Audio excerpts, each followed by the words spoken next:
Pemirsa, terungkap bahwa masih banyaknya BPR yang memiliki permodalan terbatas berimbas kepada belum bisa direalisasikannya pengadaan fasilitas ATM di BPR. Oleh sebab itu, pihak OJK akan terus mendesak percepatan proses merger agar dampak positif dari merger yang salah satunya percepatan pengadaan fasilitas ATM bisa segera terrealisasikan.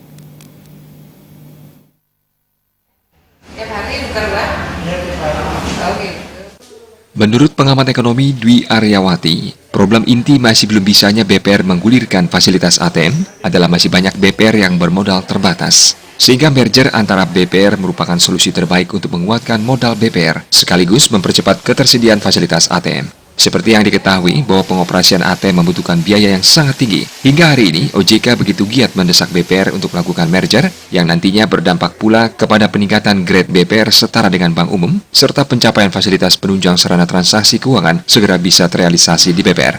Selama ini untuk mengatasi hal tersebut, BPR menyiasatinya dengan layanan pick up service, di mana kolektor akan datang langsung ke rumah nasabah untuk mengambil langsung dana tabungan nasabah.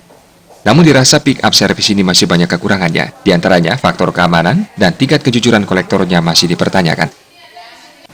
Dengan adanya ketentuan dari pihak OJK yang mengatur permodalan di BPR, baik BPR yang berada di daerah maupun di wilayah provinsi, jadi mau tidak mau menuntut pelaku BPR khususnya pemegang saham dan juga pengurus untuk selalu berusaha meningkatkan kinerja sehingga di satu sisi pemenuhan permodalan itu bisa terwujud, karena memang kita akui beberapa BPR di Bali itu keberadaannya masih relatif cukup kecil dari sisi permodalan, dan hal ini sesuai dengan himbauan daripada pihak otoritas jasa keuangan untuk melakukan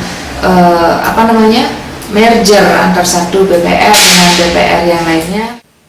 Dwi Aryawati yang juga dirut BPR Gangga ini optimis dengan adanya fasilitas ATM nantinya, layanan pick up service bisa segera ditiadakan, serta kapanpun nasabah ingin menarik dana bagi keperluan apapun, dimanapun, pastinya bisa segera terlaksana dengan bantuan fasilitas ATM tersebut.